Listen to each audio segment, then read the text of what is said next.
আমরা যে ছবিটা বারবার দেখতে পাই যে কোথাও গিয়ে এইভাবে প্রত্যেক সময় হিন্দুদের কোনো না কোনো ঘটনা যখন ঘটবে, কোনো অনুষ্ঠান ঘটবে, তখন সেখানে গিয়ে কোনো না কোনোভাবে বাধা দেয় তৃণমূল কংগ্রেস। কিন্তু দিকে দিকে রাজ্যে আমরা দেখতে পাচ্ছি সনাতনী গর্জন।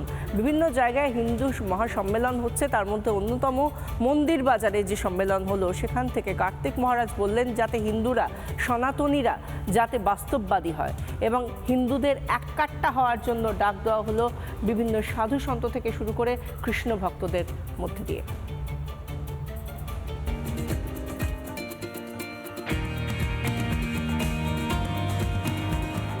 দক্ষিণ ২৪ পরগনার বিস্তীর্ণ এলাকায় হিন্দুরা সংখ্যালঘু।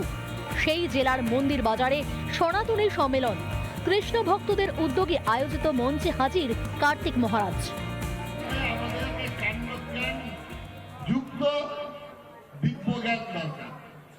বাস্তববাদী হতে হবে। বাস্তব যদি আমরা না হই, প্র্যাকটিক্যাল বাজি না হই, তাহলে আমাদের বাংলাদেশের যে অবস্থা, সেই অবস্থা হবে অস্ত্রহীন শস্ত্র হলে। তাহলে কি হবে?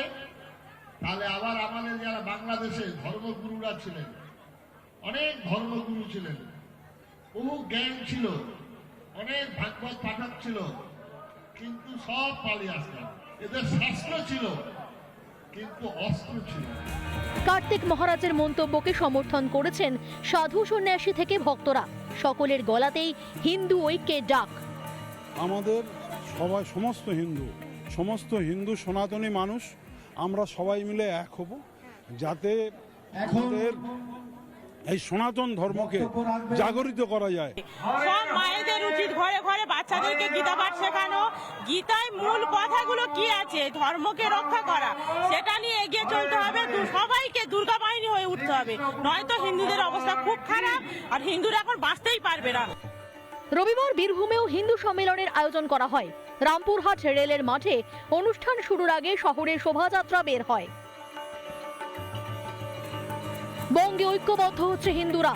এর আগে হিন্দু ঐক্যের দাপট দেখেছে উত্তরপ্রদেশ এবং বিহার। ২৬শে ভোটের বাংলা কি তেমন প্রভাব দেখবে? উত্তর পেতে আরো কয়েক মাসের অপেক্ষা। রিপাবলিক বাংলা। নানা ধরনের কন্টেন্ট দেখার জন্য লাইক করুন, শেয়ার করুন আমাদের ফেসবুক পেজ, সাবস্ক্রাইব করুন আমাদের ইউটিউব চ্যানেল। পাশাপাশি অন্যান্য ব্রেকিং নিউজের জন্য অবশ্যই চোখ রাখুন রিপাবলিক বাংলায়।